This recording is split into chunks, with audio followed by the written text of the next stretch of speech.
세상을 바꾸는 정치수다 팟캐스트 정치화를 바꾼다 107번째 방송 시작하겠습니다. 손소 변호사 나왔습니다. 네, 안녕하세요. 손소입니다. 김현정의 뉴스쇼에서 새로운 코너를 맡았어요? 네. 뭐야? 탐정 손수. 뭐야 그게? 범인 잡는 거예요? 제가 어떻게 잡습니까? 저는 잡힌 사람 풀어주는 게 역할이고. 김현정의 뉴스쇼에서 새로 기획한 건데 사건 사고 등등 지금 현재 있는 사건 사고 중에 좀 제대로 짚어서 파헤쳐봐야 되는 것들 아니면 뭐 예전의 사건들 중에 다시 한번 파헤쳐봐야 되는 것들을 하나 골라서 일주일에 하나씩 그에 대한 그 의문을 제기하고 지금까지 드러난 걸 알려주는 거죠. 김현정 앵커가 굉장히 총애하는 것 같아. 손소 변호사를. 그보다 그 CP님이 계십니다. 네. 예, 손금필 PD님이라고. 네. 그분이 저를 좀 혈연의 얽매인 관계네. 그런데 혈연과 학연이 있네요. 생각해보니까. 학연도 같아요? 네, 학연도 있습니다. 고대 출신이에요? 예. 네. 정치 알바 들어요, 그분들? 모르겠는데 그분은 모르겠고요. 그 아래 또 PD님들이 많이 계세요. 그분들은 자주 듣습니다. PD는 듣고 CP는 모르겠고. 네. CP님하고 감히 그런 제가 대화를 나눌 수가 없죠. 그래요? 네. 높은 분인데. 나 CP한테 막 하는데. 그래요? 그래서 안 불러주는구나. 형님은 괜찮아요. 높으니까. 네. 정청래 의원 나오셨습니다. 네, 여러분 안녕하십니까. 이 시대의 참 뜨거운 남자 정청래입니다. 요즘 언론에서 뭐 공기업 사장 교체 관련해갖고 정청래 이름이 많이 언급했다는데 왜요? 아니 갑자기 어디 강연 내려가는데 뜨더라고. 공기업 이 시대의 참 검색인으로서 우리는 수시로 검색하잖아. 네, 포털에다가 뜨자마자 바로 기분 나쁘다, 불쾌하다. 이런데 내 이름을 올리지 마라. 뭐 하마평 이런 걸 언론에 썼는 거죠? 네, 그리고 뭐 중간 제목으로 달았더라고. 나는 전혀 모르는 일이고 그리고 뭐 그러면서 그런 거였어요. 뭐 박근혜 정권 때 공기업 사장들 뭐 낙하산으로 막 내리고 지금 막 자진 사퇴한 사람이 있는데 뭐 어쩌고저쩌고 하면서 뭐 코레일 뭐 사장 어쩌고 막 이러면서 올랐던 거야. 그래서 코레일? 내가 코레일 뭐 하필이면 그때 코레일 KTX를 타고 있어가지고 더 기분 나쁘더라고. 그래서 바로 내리라고 김성희한테 시켰지. 그랬더니 바로 내렸어요. 네. 만약에 진짜 코리아도 안 갈 거예요? 안 가요. 마사회? 임명직인데? 마사회? 그러니까 코레일 사장을 선출직으로 전환하면 뭐 그럴 수도 있는 거지. 근데 우리는 임명직은 안 하거든. 마사회 현명관 회장이 있었죠? 네, 있었죠. 다 뭐 박근혜 친위 부대지. 네. 그래요. 하여튼 뭐 정 의원님은 수차례 안 간다 그랬으니까 안 가는 걸로 하고요. 근데 그래도 저는 좋은 자리 있으면 갔으면 좋겠어요. 안 간다는데 뭐 그래. 그래도 좋은 자리가 없어요. 그래요? 네. 정치 알바가 제일 좋지 뭐. 그렇습니다. 아주 편안하고 안락해. 안락하기까지. 네. 그래요. 자, 대통령이 지금 휴가 중입니다. 하루 좀 늦었죠? 뭐 북한 미사일 발사 이런저런 이유로. 근데 대통령 휴가를 또 시비 거는 사람들도 있더라고. 이 와중에 그 휴가를 왜 가냐? 라든가 조선일보에서는 아니 취임 2달밖에 안 됐는데 휴가 가는 거 이거 불법 아니야? 뭐 이런 기사도 나오고 하던데. 근데 뭔 일이 있을 때 아무 일도 하지 않으면서 지하 벙커에 가서 군복 입고 있는 MB가 더 이상하지 않았어요? 그러니까. 선글라스. 네, 선글라스 끼고. 아니 사실은 북한이 이렇게 미사일 발사했다고 대통령이 예정돼 있는 휴가 취소하고 오히려 청와대 벙커 내려가 있으면 더 불안할 것 같아 국민들이. 그렇죠. 외국에서도 이상한 눈으로 쳐다볼 것 같고. 정말 뭔가 터지는 거 아닌가 그렇죠. 그런 생각하게 되죠. 사재기 또 하고. 예전에 금강산 관광이 잠깐 그 위태로운 적이 있었어요. 2006년 10월 9일 날 북한의 1차 핵실험 때. 그래서 이거는 대미용이기 때문에 남북관계에 크게 지장이 없다. 그럼요. 그래서 저하고 당시 임종인 의원 그리고 그때 민주노동당 이영순 의원 셋이요 금강산 관광 갔어요. 우리 이렇게 다녀도 아무 문제 그래. 없다 이렇게. 그러니까 우리는 대통령 휴가 가는 걸 너무 타치하는 것 같아요. 예를 들면 외국 같으면요, 보통 4주씩 갑니다. 여름 휴가 대통령이. 오바마도 그랬죠. 그리고 조지 부시는 8년 동안 890일인가 870일 갔어요. 휴가를. 1년에 100일씩 휴가를 떠난 거야. 프랑스는요 휴가가 2달이야. 일반 직장인들도. 그러니까. 네. 그러고 가고 좀 이상해. 또 외국 정상들은 외국으로 또 휴가를 가더라고요. 근데 만약에 문재인 대통령이 뭐 일본으로 휴가를 간다든가 뭐 발리로 간다면 또 난리 날 걸 그걸로. 괌으로 갔으면 좋겠네. 괌으로? 투어이브. 사이판도 있잖아요. 투어이브랑 이렇게 계약해가지고. 네. 그래요. 하여튼 뭐 대통령 휴가 가지고는 타치할 필요 근데 없고. 아침에 일어나 보니까 네. 다음 뭐 네이버 포털에 일면에 사진으로 그 휴가 간 장면이 오대산인가? 나오더라고요. 네, 오대산. 네. 그 상원사 가는 길이 있거든요. 네. 저도 갔는데 되게 아주 길이 좋습니다. 근데 여러 가지 사진 중에서 또 아이하고 이렇게 앉아가지고 쭈그리 앉아가지고 눈 맞추는 사진. 그 사진을 또 제가 포토제닉으로 제가 뽑았죠. 친절한 대통령. 이런 대통령을 우리가 원했다. 그러면서 국민과 낮은 자세로 눈높이를 맞추는 대통령. 네. 참 보기 좋다. 베리 굿. 소조 변호사는 휴가 네. 없다 그랬죠? 휴가가 뭐 특별히 없습니다. 네. 정청래원. 저는 뭐 365일이 휴가입니다. 백수기 때문에. 네. 그래요. 휴가 얘기 나왔으니까 안가 휴가가 8월 10일부터 20일까지입니다.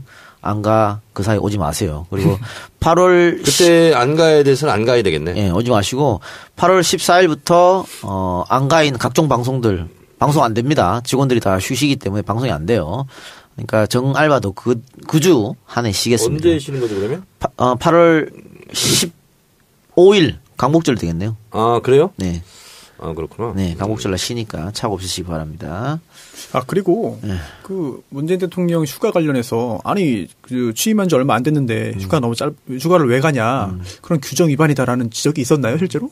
조선을 그렇게 썼다니까. 근데 이 공무원이 문재인 대통령이 지금 공무원 처음 하는 게 아니에요. 그 전에도 공무원 했습니다. 청와대도 근무했고 이것까지 합산해서 하는 것이기 때문에 규정 위반이 아니죠. 시비 걸기예요. 네. 공무원 국가공무원 복무 규정 보면은 15일에 연가 일수가 나옵니다. 네. 그래요. 자, 그러면 광고 듣고 와서 107회 방송 본격적으로 시작하겠습니다. 기분 좋다고 쏜 3차 술값 20만 원. 택시에서 떨어뜨린 핸드폰 액정 수리비 15만 원. 내 옆 나란히 누워있는 피카츄 인형 5개. 문자 목록에서 발견한 옛 여친에게 보낸 문자. 자니? 그렇게 싫어한 건 아니었는데 전화는 왜 한 거지 김 부장한테? 술친구만 먹었어도 후회하지 않게 후회할 일 없게 살아서 집까지 술친구.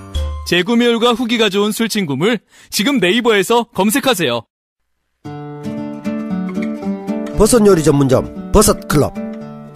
여기에서 황제 샤브를 택배로 판매합니다. 황제 샤브는 신선한 야채와 버섯 그리고 주인장의 특별한 된장 육수를 사용하여 아직까지 어디에서도 느껴보지 못한 구수한 샤브를 드리는 제품입니다.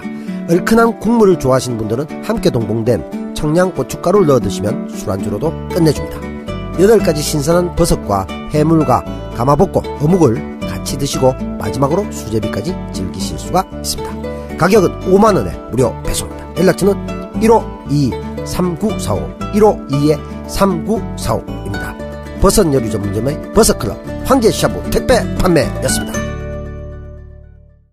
네, 광고 2개 듣고 왔는데요. 첫 번째 광고 술친구였습니다. 회식 자리를 빛내주는 우리의 굼벵이 파워 친구 술친구. 재구매율 30% 이상. 술친구의 위력을 먹어본 분들은 압니다. 재구매율이 그만큼 높다는 것은 술친구이 정말 효과가 있다는 얘기겠죠. 지금 현재 4+1 이벤트를 진행 중이라고 하니까 4박스 사면 1박스 더 드린다고 합니다. 서둘러 주시기 바래요. 네이버에 술친구를 검색하거나 전화주문 1599-9067 1599-9067로 전화하시기 바랍니다. 이어서 들은 광고 버섯클럽 황제샤브입니다. 곤지암 버섯클럽의 대표 메뉴 황제샤브를 이제는 댁에서 편안하게 맛볼 수 있습니다. 택배 판매가 가능하다는 얘기죠. 신선한 야채와 버섯 그리고 주인장의 특별한 된장 육수를 사용해서 어디서도 맛보지 못한 구수한 샤브를 느낄 수 있습니다. 8가지 신선한 버섯과 해물, 가마복고 같이 한 번에 맛보시고 마지막으로 수제비까지 즐기실 수 있으니까 맛있게 시켜서 드시기 바랍니다. 이게 혹시 지난주에 그겁니까? 네. 저 먹어봤는데 네. 드셔보셨죠? 네. 엄청 맛있어요. 맛있죠? 진짜. 네. 이게 배달해서 되는 건데 배달로 온 건데도 뭐 직접 가서 먹는 거는 얼마나 더 맛있을까 싶을 그러니까. 정도로 굉장히 맛있습니다. 진짜. 예, 연락처 1522-3945 1522-3945 1522-3945 예. 네이버에 곤지암 버섯클럽을 검색하셔도 찾을 수가 있습니다. 광고는 거기까지 하고 네, 자 본격적으로 이야기 한번 해볼까요? 북한의 미사일 이야기를 먼저 꺼내지 않을 수 없습니다. 북한이 ICBM 미사일 실험에 나서서 안보 위기가 고조되고 있고 일본 뭐 근처에 떨어졌다 그래서 일본도 지금 난리가 났고요.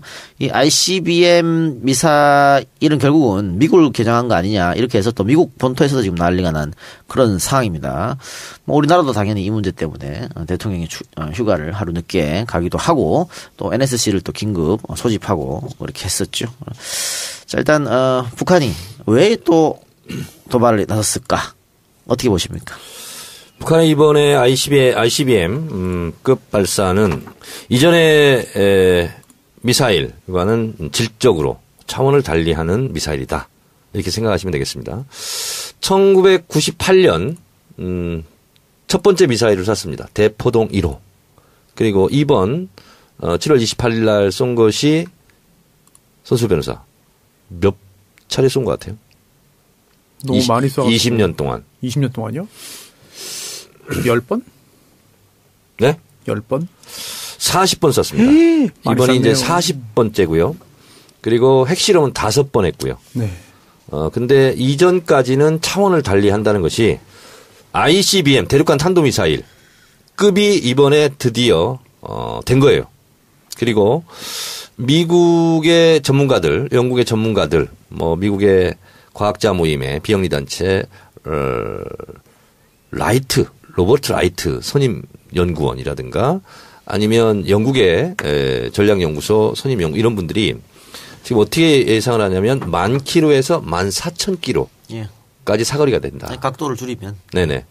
그래서 이것은 지금까지는 뭐 되게 시카고까지 날아가는 거다. 근데 그렇지 않다.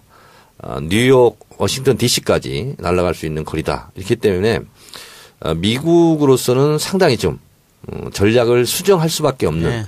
그런 상황으로 간 거죠. 대표적인 미국의 전략통이라고 하는 로버트 게이츠 전 국방장관이라고 있어요. 손수변호 들어보셨어요? 아니요. 이분이 미국 역사상 최초로 공화당 행정부, 민주당 행정부에서 동시에 국방부 장관을 한 사람이에요. 미국 역사상 처음으로. 언제라고 하셨죠? 조지 부시 네네. 대통령, 그다음에 오바마 행정부 연임을 했어요. 그리고 이분이 CIA 국장 출신이에요. 국방부 장관이요? 네. 근데 럼즈펠트 아닌가? 럼즈펠트. 그 후임이죠, 그러니까. 후임. 후임인데 4년 7개월을 했습니다. 그리고 6명의 대통령을 모셨다고 합니다. 이분이. 근데 이분이 뭐라고 얘기했냐면 이제 미국의 전략을 완전히 바꿔야 된다. 그리고 뭐라고 얘기했냐면 북한의 핵이 10개 내지 20개 있다는 것을 일단 인정하고 그러니까 핵 보유국을 인정하자는 거예요. 그 상태에서 협상을 해야 된다. 그리고 중국의 역할론, 책임론 이것을 이제 강조하는 거예요.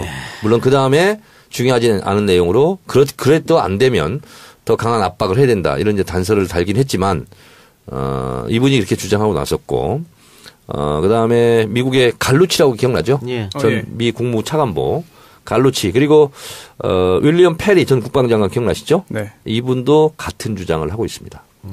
그리고 중국의 왕이 부장 기억나죠? 예. 네, 기억나죠? 지금도 있잖아요. 네, 왕이 부장. 네. 왕이 부장도 실제로 같은 선상에서 얘기하고 있는데 제가 뒤에 얘기했던 이분 그 갈루치, 윌리엄 페리, 왕이 이 세 사람이 주장하는 것은 이겁니다. 중국 왕이 부장은 쌍중단. 쌍중단이라 하면 뭐냐면 북한도 핵 활동을 중단하고 그리고 한미 연합 군사 훈련 있잖아요. 그것도 중단해라. 그래야 대화의 분위기가 조성된다. 이렇게 주장했고요. 그다음에 갈루치하고 윌리엄 펠리는 영어 발음을 제가 쉽게 할 테니까 잘 들어보세요. 네. Suspension for suspension. 이건 뭐냐면 동결 대 동결. 같은 얘기예요. 쌍중단이랑. 그래서 한미 연합 훈련을 동결하고 그리고 북한 핵 활동도 동결하자. 네. 그리고 그 상태에서 테이블에 앉자. 이렇게 주장을 하고 있습니다. 하나의 그 주장하는 걸 또 제가 이야기 해드리면 이 미국 사람 이름이 왜 이렇게 어려워? 누구요? 제이 레프코비츠. 제이 레프코비츠. 네. 전 미국 북한 인권 특사인데 뉴욕 타임즈에 기고를 해서 하나의 한국 버려야 된다 미국이. 그래서 군사행동으로 북핵 해결 못하기 때문에 평양 정권을 붕괴시킨 거예요. 붕괴시키는 것이 현실적 대안이다. 지금까지 미국의 전략은 다 잘못됐다. 중국과 손잡고 정권을 교체해야 된다. 이런 주장을 펼쳤어요. 거의 정신 나간 주장이죠. 그렇죠. 우리로서는 절대 받아들일 수 없는 얘기죠. 어떻게 헨리 키신저 제일 유명한 사람이죠. 네. 우리가 알고 있는 그분도 좀 그런 좀 약간 좀 동떨어진 얘기를 좋게 얘기해서 했는데. 그러니까 친중 정권을 북한에 세워야 되는 얘기예요. 전혀 불가능한 얘기죠. 네. 그러니까 분단 영구화. 네, 그렇죠, 그거죠. 네. 근데 지금 미국이 이렇게 나오는 거는 어쨌든 이 ICBM이 거의 성공했다고 미국도 보는 거잖아요. 그렇습니다. 북한의 ICBM. 자, 그러면 이제 어떤 상황이 되냐면 손수업이라서 잘 들어보세요. 핵이 북한이 많겠어요? 중국이 많겠어요? 아니, 중국이 많죠. 그렇죠? 네. 중국과 러시아가 핵이 많아요. 네. 근데 미국과 이러저런 정치적 협약이나 협상을 가지고 거기는 좀 안전한 국가라고 생각하는 거야. 네. 근데 북한이 드디어 핵도 10개에서 20개를 가진 상태에서 그걸 운반할 수 있는 대륙간 탄도미사일까지 성공을 한 거야. 미국 본토가 당장 위협적이에요. 그러면 이것을 그냥 강 건너 불구경할 수가 없어요. 그러면 북에 대해서는 그렇다고 선제 타격이라든가 전쟁을 할 수는 없어요. 왜냐하면 지난번 영변 핵시설 예. 선제 타격론이 나왔을 때 결국은 하려다 못한 게 있어요. 그 이유는 뭐냐면 주한 미군이 여기 있고 그리고 미국 사람들이 미국 국적 주민들이 여기 있잖아요. 못해요. 전쟁을 할 수가 없는 거거든.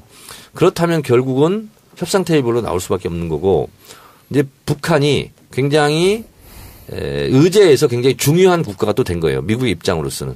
상당히 골치 아프게 됐죠. 예. 그런 상황이죠. 그런데 앞으로 또 북한이 핵실험을 할 가능성도 있습니다. 그러니까 소형화 장착해서 그럴 가능성도 있어 보이는데 어쨌든 이번에 ICBM을 발사해서 그 문재인 정부에서 사실은 ICBM 북한이 발사하기 전날 일반 환경 영향 평가 실시한다. 사드에 대해서 이렇게 했거든요. 근데 이제 ICBM 발사하니까 뒤집어 버렸습니다. 임시 배치하겠다. 이렇게 해서 또 논란이 지금 되고 있는 실정입니다. 이게 대해서는 어떻게 생각하세요? 이게 이제 소위 말하는 안보 딜레마거든요. 예. 이렇게 생각하시면 됩니다. 북한은 40번째 지금 미사일을 발사했는데 98년도에서 20년 동안 40번인데 2017년 올해 12번 집중했어요. 그리고 처음에는 단거리, 그다음에 중거리, 지금은 이제 장거리 이렇게 발전해 왔거든요. 그래서 저는 지금 5차 핵실험까지 했지 않습니까? 1년 전에 했는데 저는 핵실험 가능성, 6차 핵실험 가능성이 있고 그리고 대륙간 탄도미사일 ICBM을 또 발사할 가능성이 더 높다고 봐요. 그래서 긴장을 최고조로 올린 다음에 미국이 어쩔 수 없이 그럼 대화하자. 이렇게 이제 나오는 것을 저는 북한은 노리고 있다. 이렇게 보고 저는 조만간 그런 게 있을 거라고 보는데 이런 상황에서 문재인 대통령이 새벽 1시에 즉각 NSC 국가안전보장회의 소집한 것이 굉장히 잘했고요. 그리고 행동 대 행동의 원칙으로 그렇게 한 것은 잘한 거예요. 근데 여기서 이제 딜레마가 있는 거예요. 로버트 게이츠 전 국방장관이 주장하는 대로 중국의 책임론, 중국의 역할론을 지금 주장하고 있잖아요. 그러면 중국을 화나게 하면 되겠어요? 안 되겠어요? 화나게 하면 안 되잖아요. 근데 사드를 배치한다는 것은 중국으로서는 굉장히 화나는 일이에요. 그래서 중국 공산당 기관지 인민일보의 자매지 환구시보에서 이미 완전히 지금 뭐 들고 일어났어요. 지금 규탄하고. 그런 상태라는 걸 문재인 대통령이 모를 리가 없죠. 그러나 사드 배치를 긴급하게 했어요. 이것이 잘했다 잘못했다를 떠나서 우리는 미국과 함께 간다. 이런 시그널을 보낸 거예요. 그래서 어쨌든 중국과 손을 잡고 이 문제를 해결한다기보다는 일단 한미 동맹을 강화하고 그러면서 후폭풍이 좀 있을 수는 있겠지만 어쨌든 우리는 미국하고 같이 간다. 이것을 보여주기 위해서 뭐 성주 대책위 분들은 지금 반발하고 있고 좀 청와대 시위도 하고 있고 정의당도 비판까지 했는데 그걸 이제 무릅쓰고 이제 한 거거든요. 그래서 그 부분은 결과가 좋으면 나중에 다 좋은 건데 지금은 찬반 양론이 있는 건 사실이에요.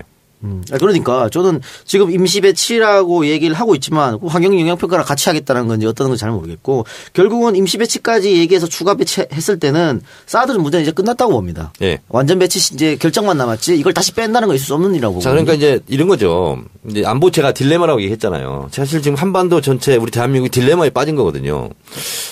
미국은 중국 보고 역할하라고 그러고 중국이 책임지라고 그러면서 중국이 반대하는 일을 좀 하고 있잖아요. 이 딜레마인 거예요. 자, 그런데 이 미국이 지금 전략을 잘못 짜는 것 같아요. 중국 보고 북한 핵 문제를 해결해라 하는 것은 중국과 미국은 지금 경쟁 상대거든요. 근데 경쟁 상대를 도울 리가 있겠습니까, 중국이?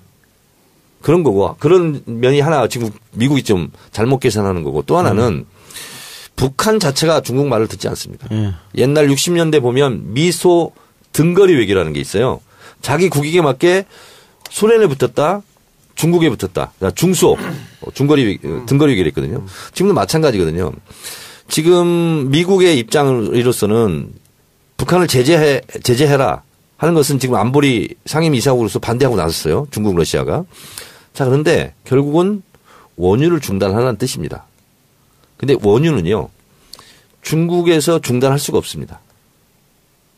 그 이유는 국가안보상 제가 관련이 있기 때문에 자세하게는 말씀을 못 드리는데 원칙적으로 물리적으로 중단하는 게 불가능합니다. 그런 문제가 있다. 예, 그런 문제 하나 있고 또 하나는 러시아 쪽으로 원유 수입을 확대했습니다. 다변화. 그리고 중동에서 직접 수입도 하고 있습니다. 그래요. 그리고 지금 사드 추가 배치가 관해서 비난하는 분들은 이 실효성이 없다. 그러니까 네. ICBM 발사해서 대응으로 지금 사드 배치하는 거예요. 저기 성주에다가.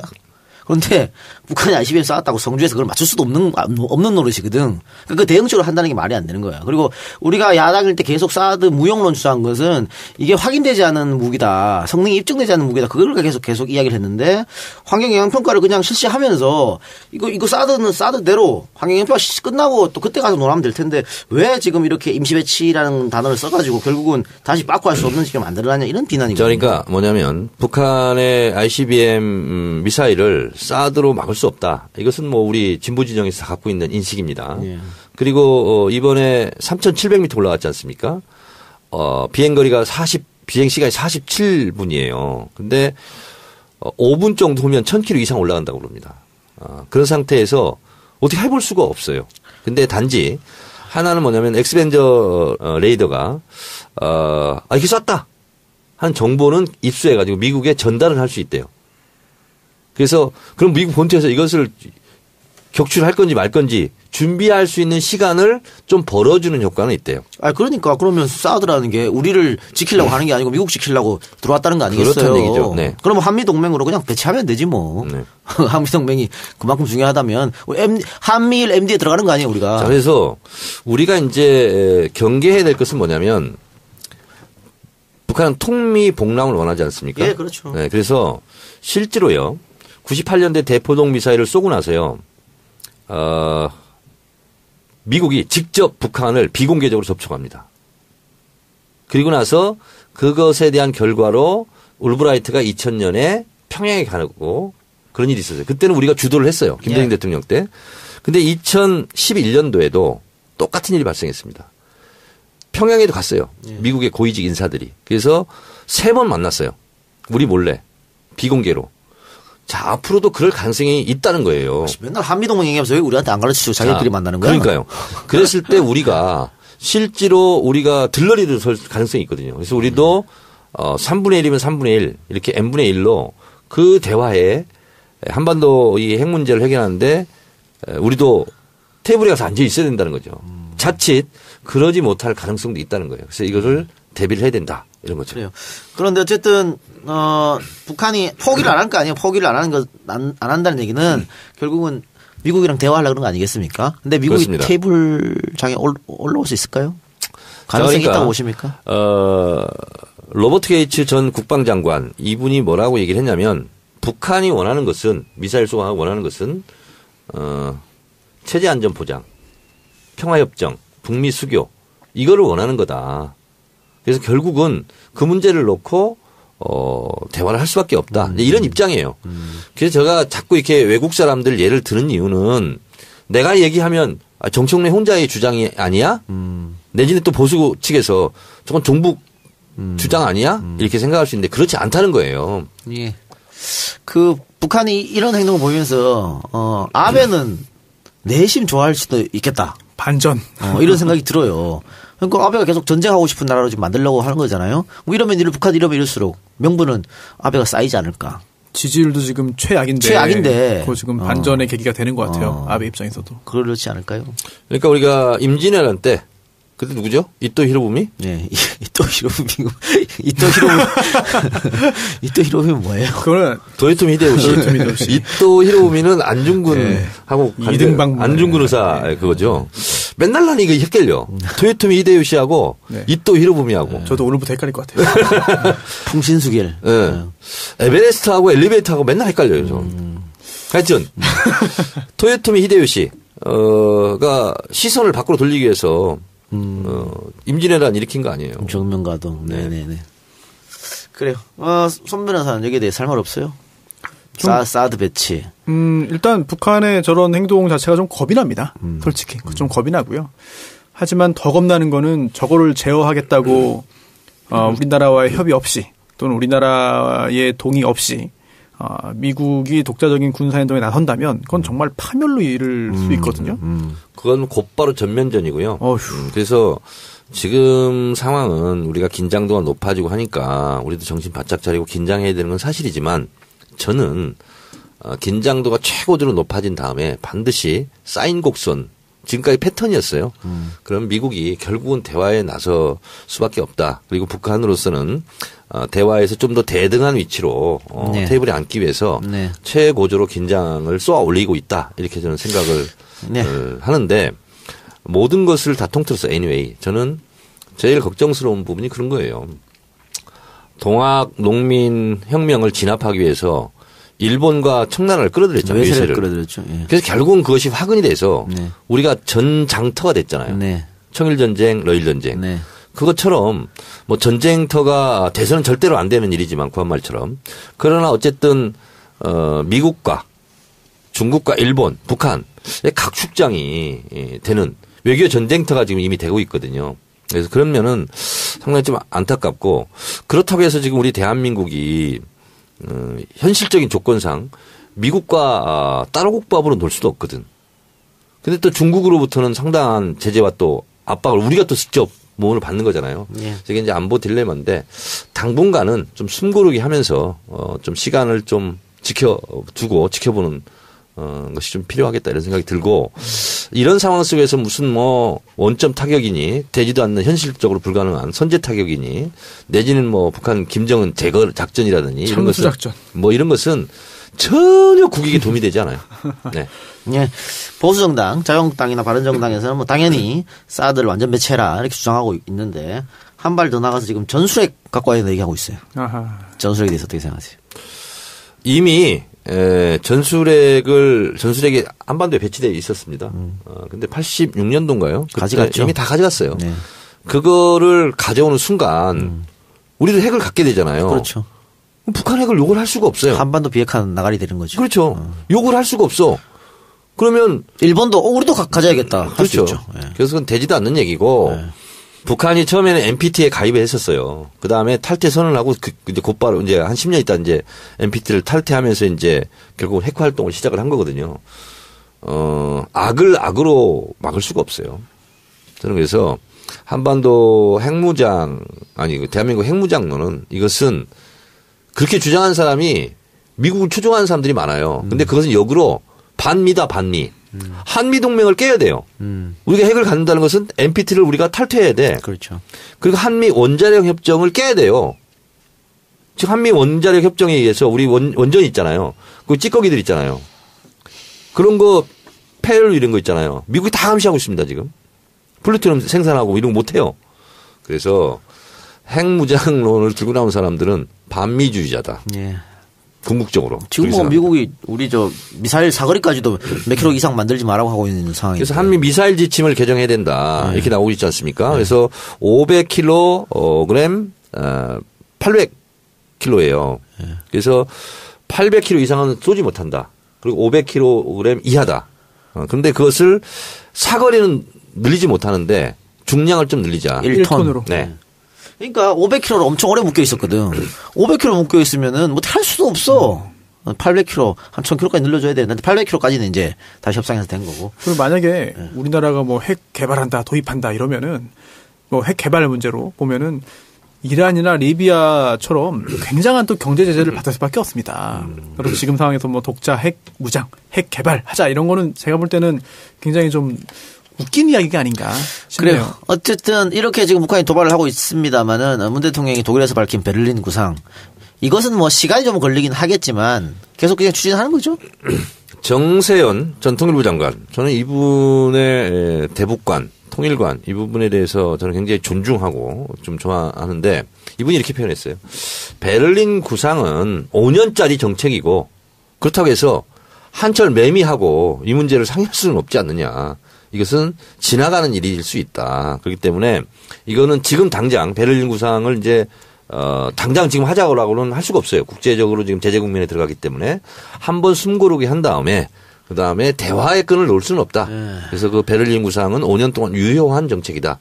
그래서 지금은 뭐 폐기하라는 둥 뭐가 허상이라는 둥 뭐 이렇게 야당에서 되지도 않는 얘기를 하고 있어요.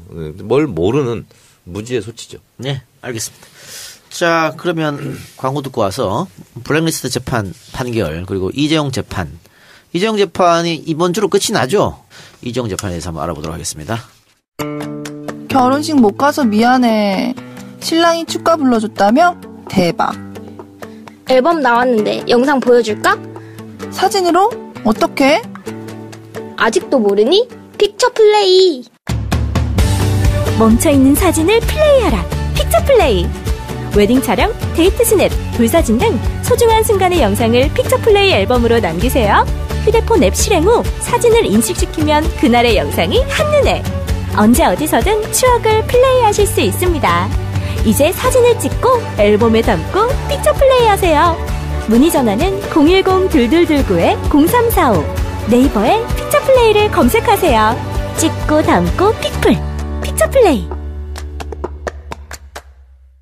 예, 픽처 플레이 광고 들으셨습니다. 앨범에 있는 사진을 스마트폰의 앱으로 비추면 사진과 연관된 동영상이 바로 플레이되는 어플리케이션인데요.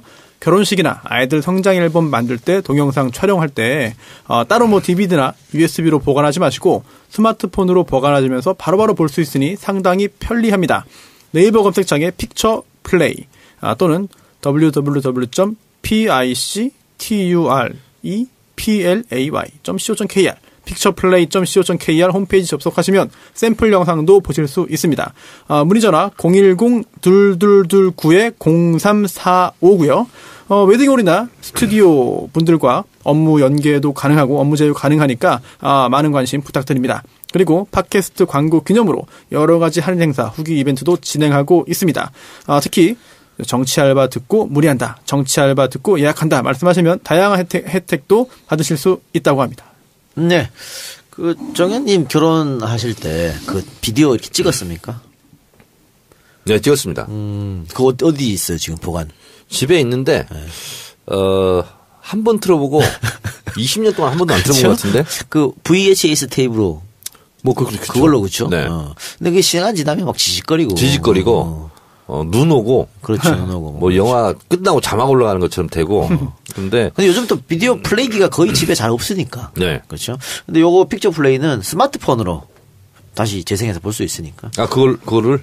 그러니까 그 앨범 사진 찍은 거를 갖다 대면 쓱 활동 사진으로 이렇게. 저 푸켓에 신혼여행 갔었어요. 푸켓. 네, 신혼여행을 갔던 거기서 또 비디오 촬영을 좀 했죠. 역시 안 보죠. 응? 안 봐요. 네. 근데 요즘 사람들 다 봐요. 그때 깜짝 놀랐네, 내가. 네, 왜요? 이제 그때는 이제 외국에 별로 나가본 적도 없고 막 그렇잖아요. 예. 그래서 이제 한껏 이제 막 무리를 해가지고 푸켓까지 갔는데 그 해변에서 있잖아. 예. 상의 탈의한 여성분이 막 돌아다니는 거야. 내가 깜짝 놀래가지고 우리 집 사람한테 줘보라고. 누드비치예요? 그런지도 모르겠어요. 하여튼. 그냥 막 눈이 동그래져가지고 우리 집 사람한테 막 오라고 했더니 촌스럽게 왜 그러냐고 막 엄청 핀잔 먹었네. 가만히 있으라고. 네. 그 제천의 손수호 여사 누드 펜션. 네. 해결 잘 됐어요? 해결이요?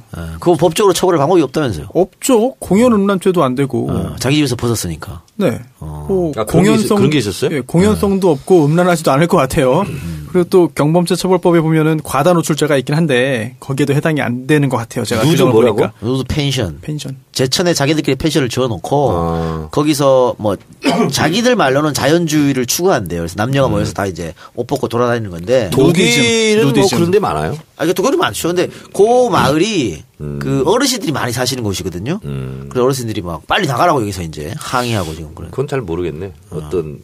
어떤 관점을 가져야 될지는. 그러니까 어쨌든 법적으로는 처벌 방법이 없다 그래서 지자체에서 좀 중재를 해야 될 것 같은데. 그렇죠. 현재로서는 뭐 자기들 사유지 안에서 건물 안에서 뭐 그렇게 하는 거에 대해서 처벌할 수 없고요. 또 예전에 뭐 같은 선상에서 비교하는 건 아닙니다만 서로 파트너를 교환하는 스와핑. 예. 스와핑도 법적으로 처벌할 근거가 없거든요. 네.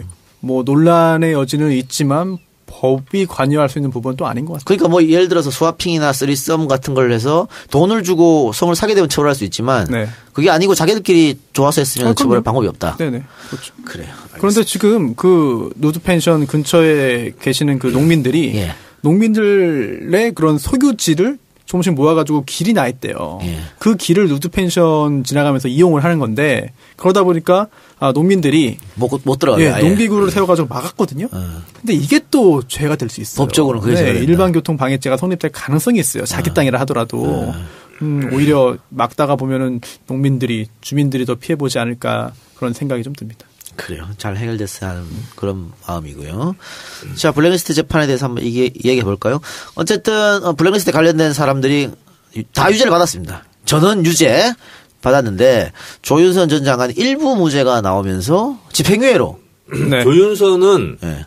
위증죄로 처벌을 받은 거지. 그렇죠. 블랙리스트는 무죄를 받았어요. 그러니까 블랙리스트 무죄. 그래서 집행유예로 나왔어요. 나왔죠. 그런데 비서실장부터 시작해서 장관, 뭐 수석, 비서관, 보좌관 전부 유죄가 나왔는데 왜 조윤선만 무죄냐? 말이 되냐 이게? 그러면 네. 중간에 조윤선만 뛰어넘고 다 자기들끼리 했다는 얘기냐? 이렇게 비난이 많습니다. 판결에 대해서. 판결문에 따르면 그렇게 해석될 수밖에 없죠. 그럼 조윤선이 진짜 저 노회찬 말처럼 투명인간이었어요? 법적으로는 그렇게 평가하는 게 맞을 것 같습니다. 네, 그렇지 않다고 한다면은 같이 처벌받았을 텐데 혼자 딱 빠져 있거든요. 왕따 됐나요? 본인은 왕따라는 그런 그 평가를 받더라도 일단 이 형사처벌을 피하고 싶었을 테고 그런 식으로 이제 전략을 짰겠죠. 그게 잘 먹혀 들어간 것 같고 1심이니까 검찰이 이렇게 말했습니다. 특검에서 이해할 수 없는 판결이다. 이제 전반전 끝난 것이고 항소에서 2심에서 후반전 벌어지는데 유죄 입증 자신 있다. 그래요? 라는 말도 했거든요. 과연 어떻게 될지. 그게 캐비넷에서 나온 문건이 도움이 될까요?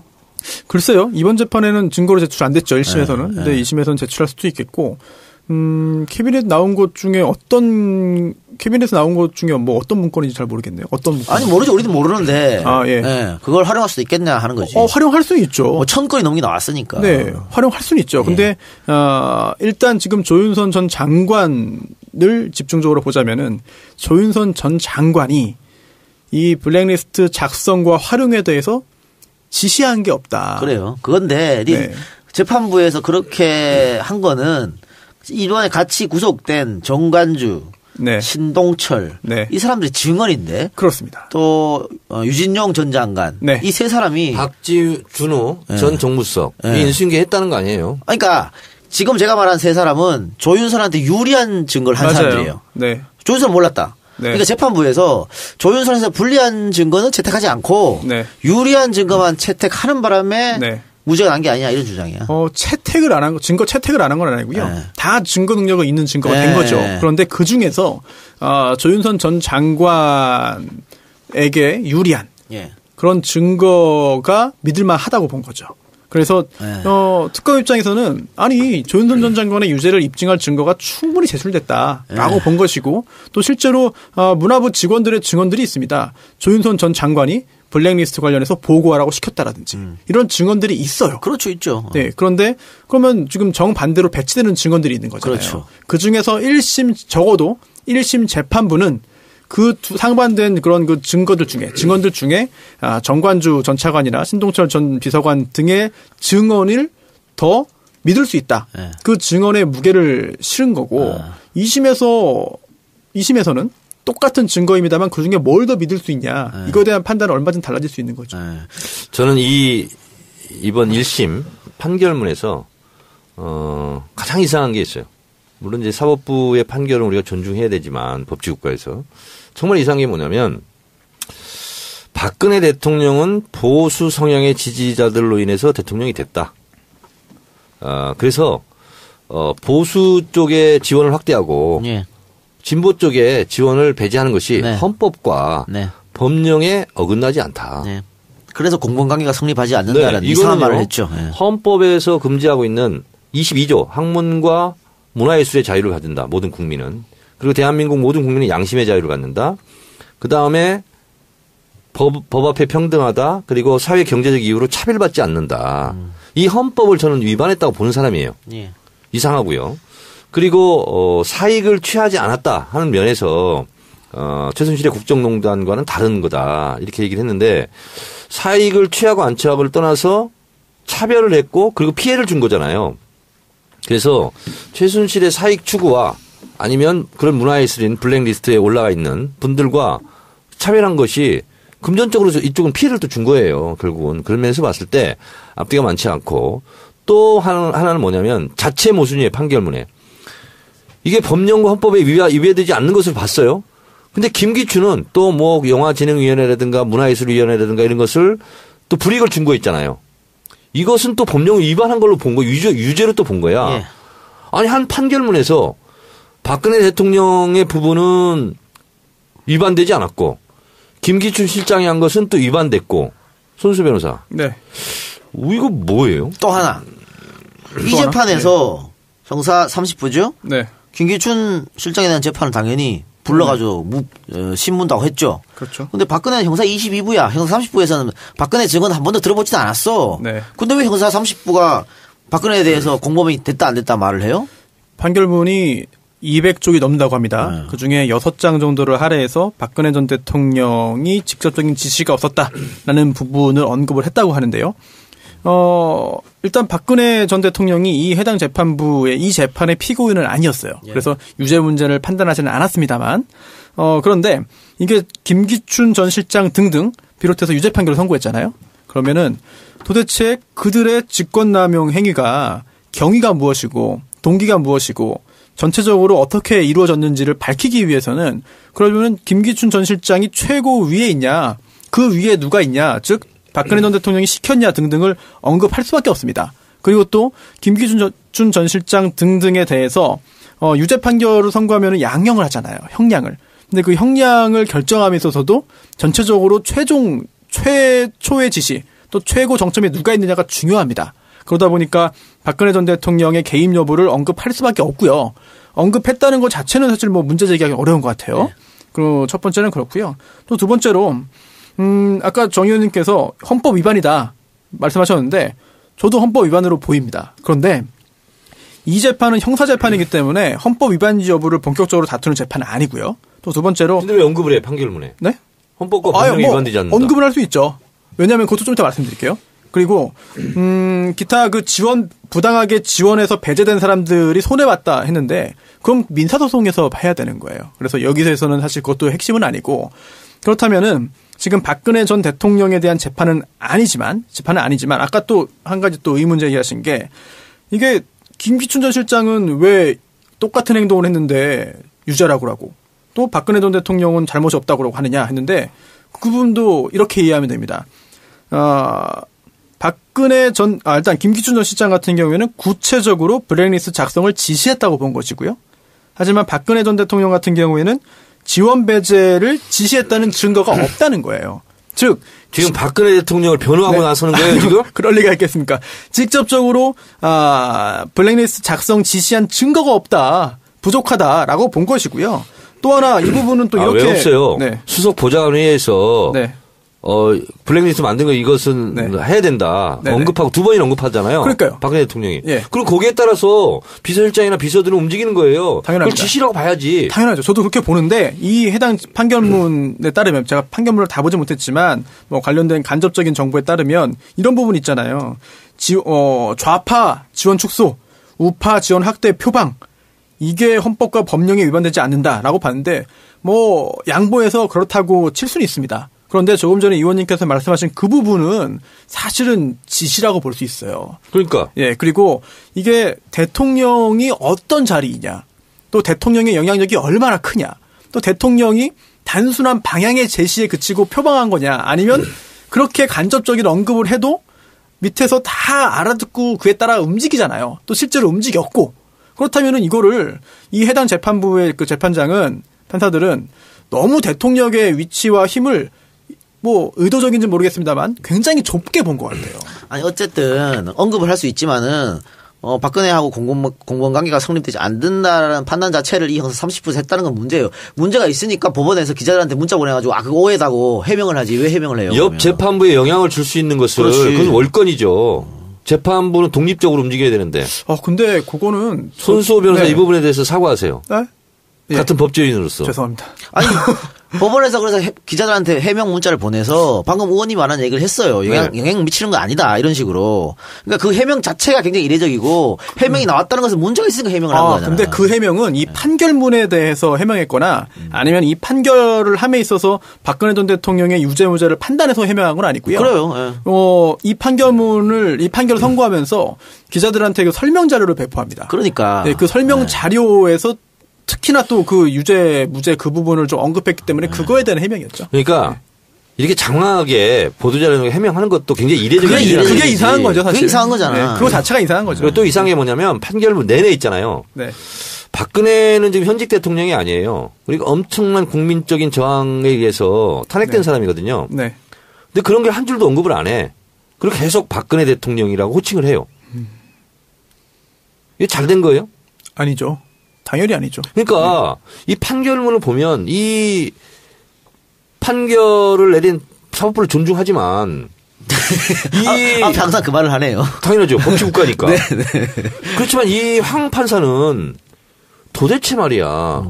박근혜는 이러저러한 헌법을 수호할 의지가 없다고 해서 헌법재판에서 파면된 자로서 뭐 예를 들면 이런 게 하나도 언급이 없어. 황 판사가 황당한 판결을. 자 어쨌든 2심 재판부는 완전 별도의 재판부가 하니까 2심 재판인 좀 우리가 기대해서 보고요. 또 특검이 증거를 보강하겠죠. 또 보고. 네. 다 어제부터 진행되고 있는. 그러니까 요 한마디만 더 할게요. 그럼 결론 내리세요. 더 이상한 게 뭐냐면 박근혜 대통령이 2번 언급했어요. 블랙리스트에 대해서. 김기춘이 이것을 지시를 했다고 쳐요. 그리고 나서 곧바로 이걸 어디로 옮겨갔냐면은 정무수석 비서관이에요. 예. 박준우 정무수석이 첫 번째 정무수석이고 두 번째가 조윤선이에요. 예. 그런데 이 이 박준우 정무수석이 인수인계를 했다고 그랬어요. 예. 진술을 했습니다. 그리고 이 정무수석실에 밑에 있는 정무비서관들은 다 유죄받았어요. 예. 자, 근데 공교롭게 조윤선 정무수석이 문체부 장관으로 갔어요. 전임이 김종덕이에요. 유죄받았습니다. 예. 그리고 문체부 차관 있잖아요. 유죄받았습니다. 예, 유죄받았어요. 그리고 김상률, 예. 뭐 차은택 누구죠? 교육문화수석. 네, 교문수석. 예. 여기도 유죄받았어요. 예.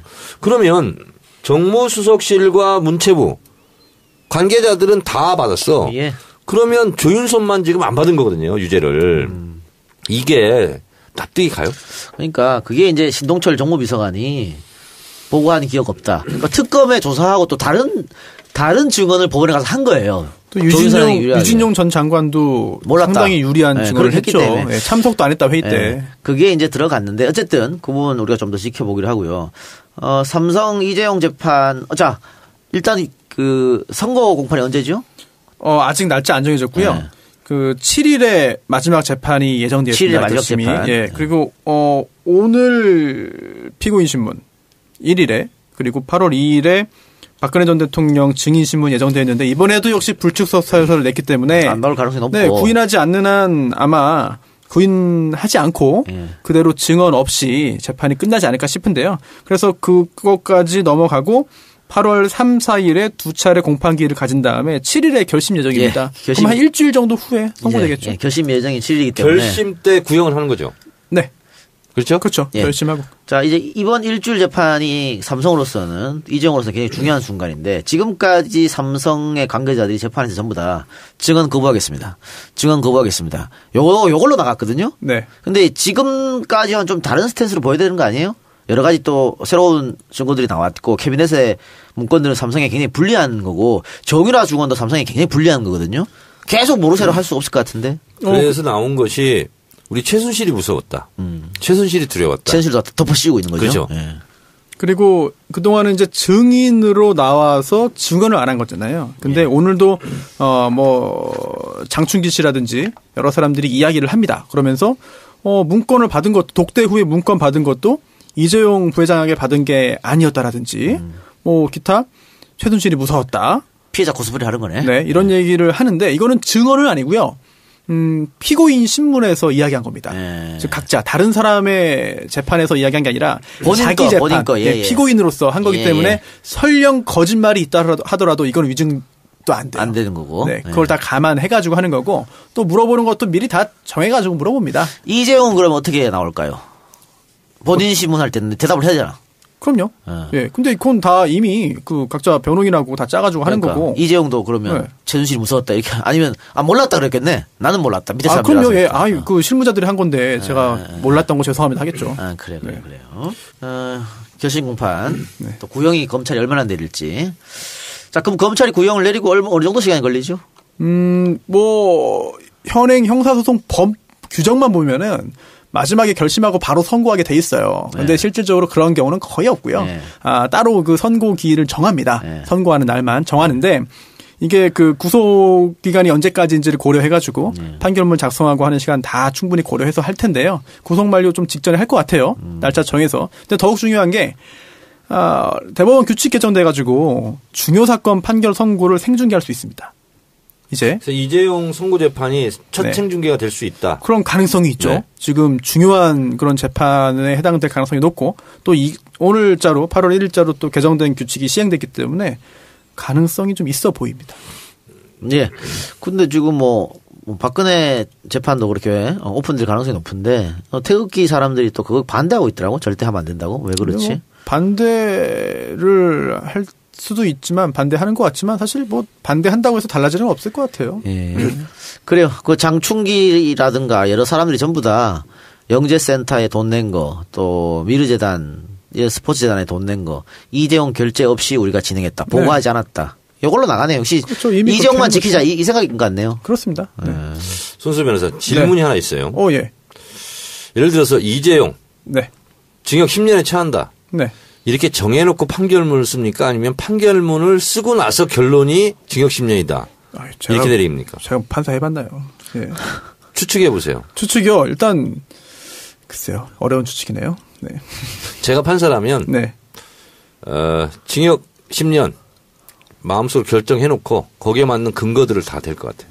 근데 또 이게 그 양형 기준이 있어가지고 그 가중 요소, 참작 요소 해가지고 다 따져가지고 그 선고형의 범위가 또 나오거든요. 감형 이유는 없어요. 유죄라면 이재용 같은 경우는 왜냐하면 상대방이 비협조적이었고 국가경제 국가경제에는 구속돼 있음으로써 지금 더 기여하고 있어요 지금. 그리고 오뚜기 식품은 상속세 절반 다 냈잖아요. 1,500억. 이재용 얼마 냈는지 아세요? 얼마요? 16억 냈다고 그러대. 16억? 노회찬 의원이 어디 나와서 16억 냈다고 그러던데요. 예, 맞아요. 그리고 지금 재산이 몇 조인지 아세요? 얼마입니까? 8조? 8조. 맞네. 8조죠. 엄청 불렸죠. 마이다스의 손이네. 야, 그럼 최근에 주가 올랐으니까 구속된 상태에서도 재산 증식이 많이 됐겠네요. 그렇겠죠. 그러니까 재벌 총수들이 구속되면 경제에 악영향을 끼친다 하는 것은 지금까지 허울이었죠, 허울. 그러니까 삼성 이재용이 구속됨으로써 앞으로 삼성 경영이 투명화된다. 회사가 더 나아지지 않을까 이런 기대 심리 때문에 주가도 오르고 한다는 거 아니에요. 예. 야, 근데 이재용한테 지금 적용된 범죄 혐의가 뇌물 공여, 횡령, 재산 국외 도피, 범죄 수익 은닉, 국회이증. 아유, 맞네요. 5가지네요. 맞네요. 네. 여러 가지가 있을 경우에는 가장 상속법 위반은 없어요? 그건 없습니다. 이게 그 양형위원회의 뇌물범죄 양형 기준이 있네요. 보니까 이재용 부회장 같은 경우에 그 양형위원회의 양형 기준에 따르면 1억 원 이상이기 때문에요. 기본이 징역 2년 6월에서 3년 6월. 감경되면 2년에서 3년. 가중되면 3년에서 5년인데 가중 요소에는 이런 게 있습니다. 업무 관련성이 높은 경우. 적극적인 증거에 적극적으로 줬다는 거죠. 또는 청탁 내용이 불법하거나 부정한 업무 집행과 관련된 경우에 해당될 수 있겠습니다. 그리고 또 피지휘자에 대한 교사 또 해당될 수 있겠죠. 또 반면 감경 요소도 있네요. 심신미약, 농화자, 자수 또는 내부 비리 고발. 그래요. 어쨌든 이게 다 혐의가 인정되면 최대 무기징역입니다. 10년 이상 무징역. 재산 효율 도피가 또 있기 때문에. 네. 그 뇌물은 지금 한 300억 가까이 298억인가 278억인가를 특검에서 받기 때문에. 그리고 만일 뭐 10년 이상 안 나오더라도 유죄 판결이 내려지면 삼성의 복귀는 불가능하다. 또 삼성 내부법이 또 있어가지고 불가능하다. 또 이렇게 삼성 내부법이요? 네. 그게 뭐예요? 그러니까 징역형 받으면 취업 제한이 걸립니다. 경영 일선에 복귀를 못한다. 이렇게 되겠죠. 예. 집행유예를 받더라도 향후 2년 동안 삼성전자 포함한 삼성 계열사 임직원을 취업할 수 없다. 이렇게 돼 있습니다. 그건 뭐 바꿀 수도 있고 뭐 그 있는 상태에서 그냥 가서 바꿔요? 앉아서 다 할 수도 있고 뭐 아무 의미 없어요. 그건. 그래요. 알겠습니다. 하여튼 이 재판도 정말 세계 재판 같네요. 그 지금 얘기 들어보니까 여기 누가 맡고 있어요, 변호? 김현장이에요? 다른 쪽이에요? 한 100억 예상하고 있다더라고. 변호사 비용만. 거기는 이제 그 타임 차징이라고 해가지고 쓴 시간대로 계속 이제 누적되니까요. 네, 뭐 착수금 얼마 성공보수가 없죠, 이제는 법상. 그렇게 하는 게 아니라 일한 만큼 계속 되니까 뭐. 손수호 변호사는 네. 1억짜리 해본 적 있어요? 착수금 1억은 아니고 성공보수는 아, 유능한 변호사네. 근데 그게 유능한 변호사라기보다는 눈탱이 쳤지 뭐. 네? 아니에요. 근데 이기기 쉬운 상대방 사건. 눈을 때렸어요? 그런 적도 있죠. 예.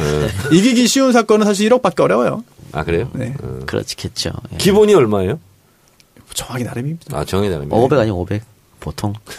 뭐 정하기 나름이죠. 알겠습니다. 그래요. 자, 더 이상 할 말 있어요? 없죠? 네. 예, 여기서 그러면 1부를 마치고요. 손혜원 의원이 1부에는 참석을 못했습니다. 또 앞에 일정이 있어가지고. 아직도 안 오고 있는데 글쎄요. 우리가 한 1부 끝나고 한 5분 10분 쉬니까 그 사이 오면은 2부 같이 하기로 하고요. 108회 방송은 정청래 키워드 분석을 중점으로 이야기를 나눠보겠는데 가계부채하고 혁신안에 대해서 얘기하신다고요? 가계부채는 뭔 얘기인지 알고 혁신안 무슨 혁신안을 말씀하시는 거예요? 지금 뭐 더불어민주당도 혁신위원회를 꾸렸잖아요. 아, 그래요? 그래서 자유한국당만 혁신이 자꾸 나온 것 같아가지고. 바른정당도 있을 거요. 다 있을 거예요. 지금 정당별로 지금 하고 있을 텐데 뭐 크게 중요한 얘기는 아니에요. 왜 그게 중요하지 않으면서. 근데 어쨌든 정청래 키워드 분석 가계부채 혁신안에 대해서 이야기 한번 해보도록 하겠습니다. 자, 들어주신 여러분 감사하고 저희는 내일 뵙겠습니다. 고맙습니다. 네, 고맙습니다. 감사합니다. 그런데 앞으로 또 북한이 핵실험을 할 가능성도 있습니다. 그러니까 소형화 장착해서 그럴 가능성도 있어 보이는데 어쨌든 이번에 ICBM을 발사해서 그 문재인 정부에서 사실은 ICBM 북한이 발사하기 전날 일반 환경 영향 평가 실시한다. 사드에 대해서 이렇게 했거든요. 근데 이제 ICBM 발사하니까 뒤집어 버렸습니다. 임시 배치하겠다. 이렇게 해서 또 논란이 지금 되고 있는 실정입니다. 이게 대해서는 어떻게 생각하세요? 이게 이제 소위 말하는 안보 딜레마거든요. 예. 이렇게 생각하시면 됩니다.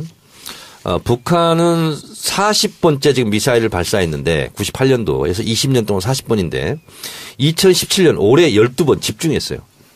그리고 처음에는 단거리, 그다음에 중거리, 지금은 이제 장거리 이렇게 발전해 왔거든요. 그래서 저는 지금 5차 핵실험까지 했지 않습니까? 1년 전에 했는데 저는 핵실험 가능성, 6차 핵실험 가능성이 있고 그리고 대륙간 탄도미사일 ICBM을 또 발사할 가능성이 더 높다고 봐요. 그래서 긴장을 최고조로 올린 다음에 미국이 어쩔 수 없이 그럼 대화하자. 이렇게 이제 나오는 것을 저는 북한은 노리고 있다. 이렇게 보고 저는 조만간 그런 게 있을 거라고 보는데 이런 상황에서 문재인 대통령이 새벽 1시에 즉각 NSC 국가안전보장회의 소집한 것이 굉장히 잘했고요. 그리고 행동 대 행동의 원칙으로 그렇게 한 것은 잘한 거예요. 근데 여기서 이제 딜레마가 있는 거예요. 로버트 게이츠 전 국방장관이 주장하는 대로 중국의 책임론, 중국의 역할론을 지금 주장하고 있잖아요. 그러면 중국을 화나게 하면 되겠어요? 안 되겠어요? 화나게 하면 안 되잖아요. 근데 사드를 배치한다는 것은 중국으로서는 굉장히 화나는 일이에요. 그래서 중국 공산당 기관지 인민일보의 자매지 환구시보에서 이미 완전히 지금 뭐 들고 일어났어요. 지금 규탄하고. 그런 상태라는 걸 문재인 대통령이 모를 리가 없죠. 그러나 사드 배치를 긴급하게 했어요. 이것이 잘했다 잘못했다를 떠나서 우리는 미국과 함께 간다. 이런 시그널을 보낸 거예요. 그래서 어쨌든 중국과 손을 잡고 이 문제를 해결한다기보다는 일단 한미 동맹을 강화하고 그러면서 후폭풍이 좀 있을 수는 있겠지만 어쨌든 우리는 미국하고 같이 간다. 이것을 보여주기 위해서 뭐 성주 대책위 분들은 지금 반발하고 있고 좀 청와대 시위도 하고 있고 정의당도 비판까지 했는데 그걸 이제 무릅쓰고 이제 한 거거든요. 그래서 그 부분은 결과가 좋으면 나중에 다 좋은 건데 지금은 찬반 양론이 있는 건 사실이에요.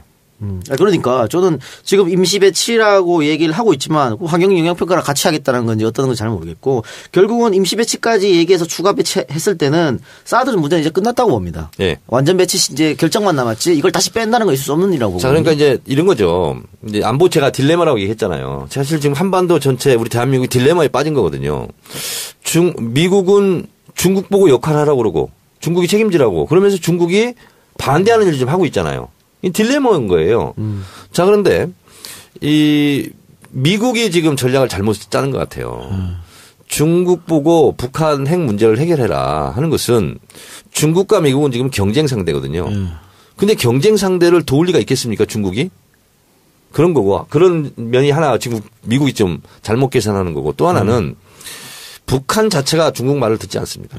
옛날 60년대 보면 미소 등거리 외교라는 게 있어요. 자기 국익에 맞게 소련에 붙었다, 중국에 붙었다. 중소, 등거리 외교를 했거든요. 지금도 마찬가지거든요. 지금 미국의 입장으로서는 북한을 제재해라 하는 것은 지금 안보리 상임이사국으로서 반대하고 나섰어요. 중국, 러시아가. 자, 그런데 결국은 원유를 중단하라는 뜻입니다. 근데 원유는요, 중국에서 중단할 수가 없습니다. 그 이유는 국가안보상 제가 관련이 있기 때문에 자세하게는 말씀을 못 드리는데 원칙적으로 물리적으로 중단하는 게 불가능합니다. 그런 문제가 있다. 네, 그런 문제 하나 있고 또 하나는 러시아 쪽으로 원유 수입을 확대했습니다. 다변화. 그리고 중동에서 직접 수입도 하고 있습니다. 그래요. 그리고 지금 사드 추가 배치가 관해서 비난하는 분들은 이 실효성이 없다. 그러니까 네. ICBM 발사해서 대응으로 지금 사드 배치하는 거예요. 저기 성주에다가. 그런데 북한이 ICBM 쐈다고 성주에서 그걸 맞출 수도 없는 노릇이거든. 그 대응적으로 한다는 게 말이 안 되는 거야. 그리고 우리가 야당일 때 계속 사드 무용론 주장한 것은 이게 확인되지 않은 무기다. 성능이 입증되지 않은 무기다. 그걸 계속 이야기를 했는데 환경영향평가를 그냥 실시하면서 이거 사드는 사드대로 환경영향평가 끝나고 또 그때 가서 논하면 될 텐데 왜 지금 이렇게 임시배치라는 단어를 써가지고 결국은 다시 빠꾸할 수 없는 시기를 만들어놨냐 이런 비난이거든요. 그러니까 뭐냐면 북한의 ICBM 미사일을 사드로 막을 수 없다. 이것은 뭐 우리 진보 진영에서 갖고 있는 인식입니다. 예. 그리고 이번에 3,700m 올라갔지 않습니까? 비행거리가 비행 시간이 47분이에요. 근데 5분 정도 후면 1,000km 이상 올라간다고 그럽니다. 그런 상태에서 어떻게 해볼 수가 없어요. 근데 단지 하나는 뭐냐면 엑스벤저 세상을 바꾸는 정치수다 팟캐스트 정치아를 바꾼다. 107번째 방송 시작하겠습니다. 손소 변호사 나왔습니다. 네, 안녕하세요. 손소입니다. 김현정의 뉴스소에서 새로운 코너를 맡았어요? 네. 뭐야? 탐정 손수. 뭐야, 그게? 범인 잡는 거예요? 제가 어떻게 잡습니까? 저는 잡힌 사람 풀어주는 게 역할이고. 김현정의 뉴스쇼에서 새로 기획한 건데, 사건, 사고 등등.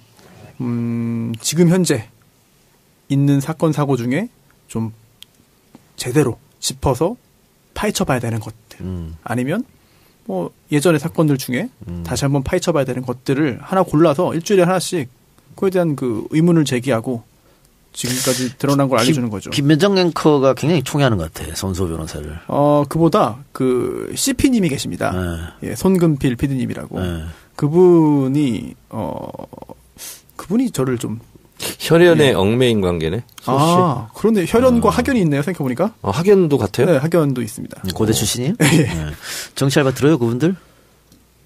모르겠는데 그분은 모르겠고요. 그 아래 또 PD님들이 많이 계세요. 네. 그분들은 자주 듣습니다. PD는 듣고 CP는 모르겠고. 네. CP님하고 감히 그런 제가 대화를 나눌 수가 없죠. 그래요? 네. 높은 분인데. 나 CP한테 막 하는데. 그래요? 그래서 안 불러주는구나. 형님은 괜찮아요. 높으니까. 네, 정청래 의원 나오셨습니다. 네, 여러분 안녕하십니까. 이 시대의 참 뜨거운 남자 정청래입니다. 요즘 언론에서 뭐 공기업 사장 교체 관련해 갖고 정청래 이름이 많이 언급했다는데 왜요? 아니 갑자기 어디 강연 내려가는데 네. 뜨더라고. 공기업 이 시대에 참 검색인으로서 우리는 수시로 검색하잖아. 포털에다가 뜨자마자 바로 기분 나쁘다, 불쾌하다. 이런데 내 이름을 올리지 마라. 뭐 하마평 이런 걸 언론에 썼는 거죠. 그리고 뭐 중간 제목으로 달았더라고. 나는 전혀 모르는 일이고 그리고 뭐 그러면서 그런 거였어요. 뭐 박근혜 정권 때 공기업 사장들 뭐 낙하산으로 막 내리고 지금 막 자진 사퇴한 사람이 있는데 뭐 어쩌고저쩌고 하면서 뭐 코레일 뭐 사장 어쩌고 막 이러면서 올랐던 거야. 그래서 코레일? 내가 코레일 뭐 하필이면 그때 코레일 KTX를 타고 있어가지고 더 기분 나쁘더라고. 그래서 바로 내리라고 김성희한테 시켰지. 그랬더니 바로 내렸어요. 네. 만약에 진짜 코리아도 안 갈 거예요? 안 가요. 마사회? 임명직인데? 마사회? 그러니까 코레일 사장을 선출직으로 전환하면 뭐 그럴 수도 있는 거지. 근데 우리는 임명직은 안 하거든. 마사회 현명관 회장이 있었죠? 네, 있었죠. 다 뭐 박근혜 친위 부대지. 네. 그래요. 하여튼 뭐 정 의원님은 수차례 안 간다 그랬으니까 안 가는 걸로 하고요. 근데 그래도 저는 좋은 자리 있으면 갔으면 좋겠어요. 안 간다는데 뭐 그래. 그래도 좋은 자리가 없어요. 그래요. 네. 정치 알바가 제일 좋지 뭐. 그렇습니다. 아주 편안하고 안락해. 안락하기까지. 네. 그래요. 자, 대통령이 지금 휴가 중입니다. 하루 좀 늦었죠? 뭐 북한 미사일 발사 이런저런 이유로. 근데 대통령 휴가를 또 시비 거는 사람들도 있더라고. 이 와중에 그 휴가를 왜 가냐? 라든가 조선일보에서는 아니 취임 2달밖에 안 됐는데 휴가 가는 거 이거 불법 아니야? 뭐 이런 기사도 나오고 했던데. 근데 뭔 일이 있을 때 아무 일도 하지 않으면서 지하 벙커에 가서 군복 입고 있는 MB가 더 이상하지 않았어요? 그러니까. 선글라스. 네, 선글라스 끼고. 아니 사실은 북한이 이렇게 미사일 발사했다고 대통령이 예정돼 있는 휴가 취소하고 오히려 청와대 벙커 내려가 있으면 더 불안할 것 같아 국민들이. 그렇죠. 외국에서도 이상한 눈으로 쳐다볼 것 같고. 정말 뭔가 터지는 거 아닌가 그렇죠. 그런 생각하게 되죠. 사재기 또 하고. 예전에 금강산 관광이 잠깐 위태로운 적이 있었어요. 2006년 10월 9일 날 북한의 1차 핵실험 때. 그래서 이거는 대미용이기 때문에 남북 관계에 크게 지장이 없다. 그럼요. 그래서 저하고 당시 임종인 의원 그리고 그때 민주노동당 이영순 의원 셋이요 금강산 관광 갔어요. 우리 이렇게 다녀도 아무 문제 없다 이렇게. 그러니까 우리는 대통령 휴가 가는 걸 너무 타치하는 것 같아요. 예를 들면 외국 같으면요, 보통 4주씩 갑니다. 여름 휴가 대통령이. 오바마도 그랬죠. 그리고 조지 부시는 8년 동안 890일인가 870일 갔어요. 휴가를. 1년에 100일씩 휴가를 떠난 거야. 프랑스는요 휴가가 2달이야. 일반 직장인들도. 그러니까. 네. 그러고 가고 좀 이상. 또 외국 정상들은 외국으로 또 휴가를 가더라고요. 근데 만약에 문재인 대통령이 뭐 일본으로 휴가를 간다든가 뭐 발리로 간다면 또 난리 날 걸 그걸로. 괌으로 갔으면 좋겠네. 괌으로? 우리 투어이브. 사이판도 있잖아요. 투어이브랑 이렇게 계약해가지고. 네. 그래요. 하여튼 뭐 대통령 휴가 가지고는 타치할 필요 없고. 근데 아침에 일어나 보니까 네. 다음 뭐 네이버 포털에 일면에 사진으로 그 휴가 간 장면이 오대산인가? 나오더라고요. 네, 오대산. 네. 그 상원사 가는 길이 있거든요. 네. 저도 갔는데 되게 아주 길이 좋습니다. 근데 여러 가지 사진 중에서 또 아이하고 이렇게 앉아가지고 쭈그리 앉아가지고 눈 맞추는 사진. 그 사진을 또 제가 포토제닉으로 제가 뽑았죠. 친절한 대통령. 이런 대통령을 우리가 원했다. 그러면서 국민과 낮은 자세로 눈높이를 맞추는 대통령. 참 보기 좋다. 베리 굿. 근데 이전까지는 차원을 달리 한다는 것이 ICBM 대륙간 탄도미사일 급이 이번에 드디어 된 거예요. 그리고 미국의 전문가들, 영국의 전문가들, 뭐 미국의 과학자 모임의 비영리 단체 로버트 라이트 선임 연구원이라든가 아니면 영국의 전략연구소 선임 연구 이런 분들이 지금 어떻게 예상을 하냐면 10,000km에서 14,000km까지 사거리가 된다. 각도를 줄이면. 네네. 그래서 이것은 지금까지는 뭐 되게 시카고까지 날아가는 거다. 근데 그렇지 않다. 뉴욕, 워싱턴 DC까지 날아갈 수 있는 거리다. 이렇기 때문에 미국으로서는 상당히 좀 전략을 수정할 수밖에 없는 그런 상황으로 간 거죠. 대표적인 미국의 전략통이라고 하는 로버트 게이츠 전 국방장관이라고 있어요. 손수빈아 들어보셨어요? 아니요. 이분이 미국 역사상 최초로 공화당 행정부 민주당 행정부에서 동시에 국방부 장관을 한 사람이에요. 미국 역사상 처음으로. 언제라고 하셨죠? 조지 부시 네네. 대통령 그다음에 오바마 행정부 연임을 했어요. 그리고 이분이 CIA 국장 출신이에요. 국방부 장관이요? 네. 근데 럼즈펠트 아닌가? 럼즈펠트. 그 후임이죠, 그러니까. 후임인데 4년 7개월을 했습니다. 그리고 6명의 대통령을 모셨다고 합니다. 이분이. 근데 이분이 뭐라고 얘기했냐면 이제 미국의 전략을 완전히 바꿔야 된다. 그리고 뭐라고 얘기했냐면 북한의 핵이 10개 내지 20개 있다는 것을 일단 인정하고 그러니까 핵 보유국을 인정하자는 거예요. 그 상태에서 협상을 해야 된다. 그리고 중국의 역할론, 책임론 이것을 이제 강조하는 거예요. 물론 그 다음에 중요하지 않은 내용으로 그래도 안 되면 더 강한 압박을 해야 된다. 이런 이제 단서를 달긴 했지만 이분이 이렇게 주장하고 나섰고 그 다음에 미국의 갈루치라고 기억나죠? 예. 전 미 국무 차관보 갈루치 그리고 윌리엄 페리 전 국방장관 기억나시죠? 네. 이분도 같은 주장을 하고 있습니다. 그리고 중국의 왕이 부장 기억나죠? 예. 네, 기억나죠? 지금도 있잖아요. 네, 왕이 부장. 왕이 부장도 실제로 같은 선상에서 얘기하고 있는데 제가 뒤에 얘기했던 이분 그 갈루치, 윌리엄 페리, 왕이 이 세 사람이 주장하는 것은 이겁니다. 중국 왕이 부장은 쌍중단. 쌍중단이라 하면 뭐냐면 북한도 핵 활동을 중단하고 그리고 한미 연합 군사 훈련 있잖아요. 그것도 중단해라. 그래야 대화의 분위기가 조성된다. 이렇게 주장했고요. 그다음에 갈루치하고 윌리엄 펠리는 영어 발음을 제가 쉽게 할 테니까 잘 들어보세요. 네. Suspension for suspension. 이건 뭐냐면 동결 대 동결. 같은 얘기예요. 쌍중단이랑. 그래서 한미 연합 훈련을 동결하고 그리고 북한 핵 활동도 동결하자. 네. 그리고 그 상태에서 테이블에 앉자. 이렇게 주장을 하고 있습니다. 하나의 그 주장하는 걸 또 제가 이야기 해드리면 이 미국 사람이 왜 이렇게 어려워? 누구요? 제이 레프코비츠. 네. 전 미국 북한 인권 특사인데 뉴욕 타임즈에 기고를 해서 하나의 한국론 버려야 된다 미국이. 그래서 군사 행동으로 북핵 해결 못하기 때문에 평양 정권을 붕괴시킨 거예요. 붕괴시키는 것이 현실적 대안이다. 지금까지 미국의 전략은 다 잘못됐다.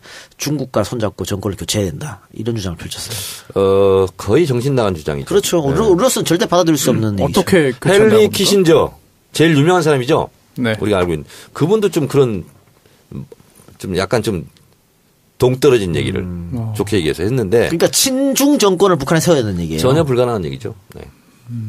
그러니까 분단 연구화. 네, 그렇죠, 그거죠. 네. 근데 지금 미국이 이렇게 나오는 거는 어쨌든 이 ICBM이 거의 성공했다고 미국도 보는 거잖아요. 그렇습니다. 북한의 ICBM이. 자, 그러면 이제 어떤 상황이 되냐면 손수업이라서 잘 들어보세요. 핵이 북한이 많겠어요? 중국이 많겠어요? 아니, 중국이 많죠. 그렇죠? 네. 중국과 러시아가 핵이 많아요. 네. 근데 미국과 이러저런 정치적 협약이나 협상을 가지고 거기는 좀 안전한 국가라고 생각하는 거야. 네. 근데 북한이 드디어 핵도 10개에서 20개를 가진 상태에서 그걸 운반할 수 있는 대륙간 탄도미사일까지 성공을 한 거야.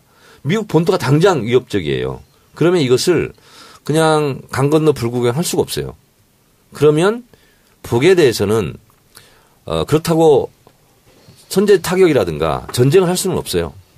왜냐하면 지난번 영변 핵시설 선제 타격론이 나왔을 때 결국은 하려다 못한 게 있어요. 그 이유는 뭐냐면 주한 미군이 여기 있고 그리고 미국 사람들이 미국 국적 주민들이 여기 있잖아요. 못해요.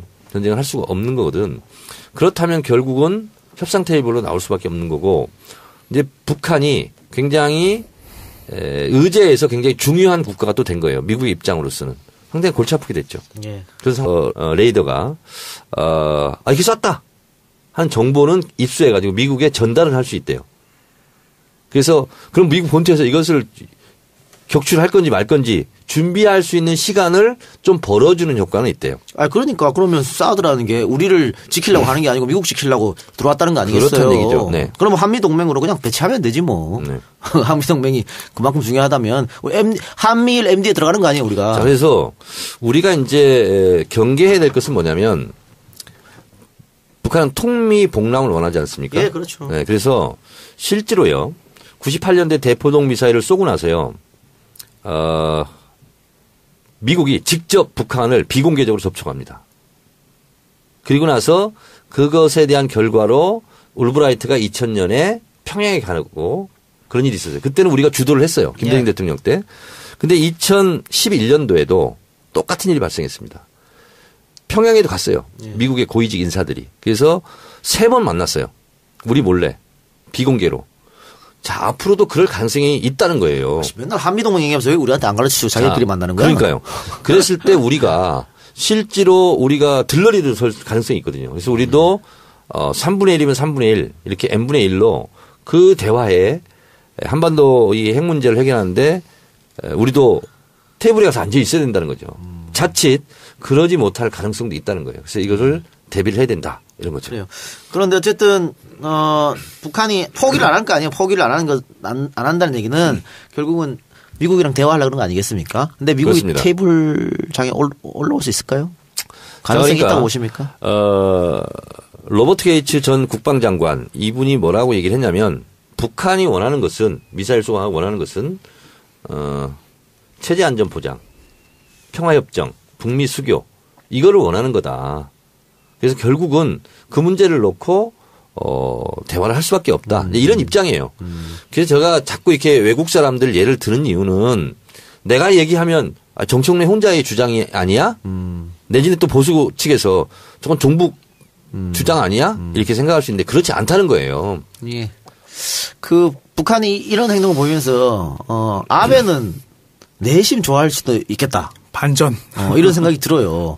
그러니까 아베가 계속 전쟁하고 싶은 나라로 지금 만들려고 하는 거잖아요. 뭐 이러면 북한 이러면 이럴수록 명분은 아베가 쌓이지 않을까. 지지율도 지금 최악인데. 그거 지금 반전의 계기가 되는 것 같아요. 아베 입장에서도. 그렇지 않을까요? 그러니까 우리가 임진왜란 때 그때 누구죠? 이토 히로부미? 네. 이토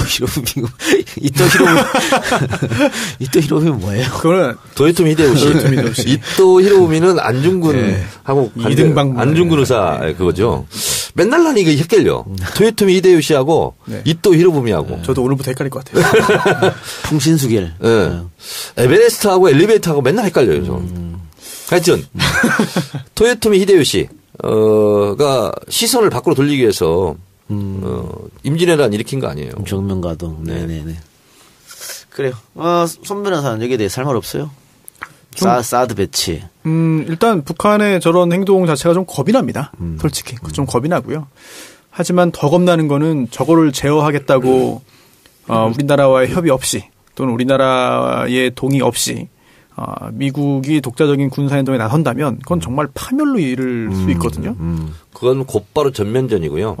그래서 지금 상황은 우리가 긴장도가 높아지고 하니까 우리도 정신 바짝 차리고 긴장해야 되는 건 사실이지만 저는 긴장도가 최고조로 높아진 다음에 반드시 쌓인 곡선 지금까지 패턴이었어요. 그럼 미국이 결국은 대화에 나설 수밖에 없다. 그리고 북한으로서는 대화에서 좀 더 대등한 위치로 테이블에 앉기 위해서 최고조로 긴장을 쏘아 올리고 있다. 이렇게 저는 생각을 하는데 모든 것을 다 통틀어서 anyway 저는 제일 걱정스러운 부분이 그런 거예요. 동학 농민 혁명을 진압하기 위해서 일본과 청나라를 끌어들였잖아요. 외세를 끌어들였죠. 예. 그래서 결국은 그것이 화근이 돼서 우리가 전장터가 됐잖아요. 청일전쟁, 러일전쟁. 그것처럼 뭐 전쟁터가 돼서는 절대로 안 되는 일이지만 구한말처럼 그러나 어쨌든 미국과 중국과 일본, 북한의 각축장이 되는 외교 전쟁터가 지금 이미 되고 있거든요. 그래서 그런 면은 상당히 좀 안타깝고 그렇다고 해서 지금 우리 대한민국이 현실적인 조건상 미국과 따로국밥으로 놀 수도 없거든. 근데 또 중국으로부터는 상당한 제재와 또 압박을 우리가 또 직접 모험을 받는 거잖아요. 이게 이제 안보 딜레마인데 당분간은 좀 숨고르기 하면서 좀 시간을 좀 지켜두고 지켜보는 것이 좀 필요하겠다 이런 생각이 들고 이런 상황 속에서 무슨 뭐 원점 타격이니 되지도 않는 현실적으로 불가능한 선제 타격이니 내지는 뭐 북한 김정은 제거 작전이라든지 이런 것은 작전. 뭐 이런 것은 전혀 국익에 도움이 되지 않아요. 네. 예. 보수정당, 자유한국당이나 바른정 소조 변호사는 휴가 없다 그랬죠. 휴가가 뭐 특별히 없습니다. 네. 정청래 의원. 저는 뭐 365일이 휴가입니다. 백수기 때문에. 네. 그래요. 휴가 얘기 나왔으니까 안가 휴가가 8월 10일부터 20일까지입니다. 안가 그 사이 오지 마세요. 그리고 8월 그때 안가에 대해서는 안 가야 되겠네. 예, 오지 마시고 8월 14일부터 안가인 각종 방송들 방송 안 됩니다. 직원들이 다 쉬시기 때문에 방송이 안 돼요. 그러니까 정알바도 그 주 한 해 쉬겠습니다. 언제 쉬는 거죠 그러면? 8월 15일 강복절 되겠네요. 아 그래요? 네. 아 그렇구나. 네, 강복절날 쉬니까 착오 없으시기 바랍니다. 아 그리고 그 문재인 대통령 휴가 관련해서 아니 그 취임한 지 얼마 안 됐는데 휴가를 왜 가냐 그런 규정 위반이다라는 지적이 있었나요 실제로? 조선을 그렇게 썼다니까. 근데 이 공무원이 문재인 대통령이 지금 공무원 처음 하는 게 아니에요. 그 전에도 공무원 했습니다. 청와대도 근무했고 이것까지 합산해서 하는 것이기 때문에 규정 위반이 아니죠. 시비 걸기예요. 네. 공무원 국가공무원 복무 규정 보면은 15일에 연가 일수가 나옵니다. 네. 그래요. 자, 그러면 광고 듣고 와서 107회 방송 본격적으로 시작하겠습니다. 기분 좋다고 쏜 3차 술값 20만 원. 택시에서 떨어뜨린 핸드폰 액정 수리비 15만 원. 내 옆 나란히 누워있는 피카츄 인형 5개. 문자 목록에서 발견한 옛 여친에게 보낸 문자. 자니? 그렇게 싫어한 건 아니었는데 전화는 왜 한 거지 김 부장한테? 술친구만 먹었어도 후회하지 않게 후회할 일 없게 살아서 집까지 술친구. 재구매율과 후기가 좋은 술친구물 지금 네이버에서 검색하세요. 버섯 요리 전문점 버섯클럽. 여기에서 황제 샤브를 택배로 판매합니다. 황제 샤브는 신선한 야채와 버섯 그리고 주인장의 특별한 된장 육수를 사용하여 아직까지 어디에서도 느껴보지 못한 구수한 샤브를 드리는 제품입니다. 얼큰한 국물을 좋아하시는 분들은 함께 동봉된 청양고춧가루를 넣어 드시면 술안주로도 끝내줍니다. 8가지 신선한 버섯과 해물과 가마복고, 어묵을 같이 드시고 마지막으로 수제비까지 즐기실 수가 있습니다. 가격은 5만원에 무료 배송입니다. 연락처는 152-3945 152-3945입니다. 버섯 요리 전문점의 버섯클럽 황제샤브 택배 판매였습니다. 네, 광고 2개 듣고 왔는데요. 첫 번째 광고 술친구였습니다. 회식 자리를 빛내주는 우리의 굼벵이 파워 친구 술친구. 재구매율 30% 이상. 술친구의 위력을 먹어본 분들은 압니다. 재구매율이 그만큼 높다는 것은 술친구이 정말 효과가 있다는 얘기겠죠. 지금 현재 4+1 이벤트를 진행 중이라고 하니까 4박스 사면 1박스 더 드린다고 합니다. 서둘러 주시기 바래요. 네이버에 술친구를 검색하거나 전화주문 1599-9067 1599-9067로 전화하시기 바랍니다.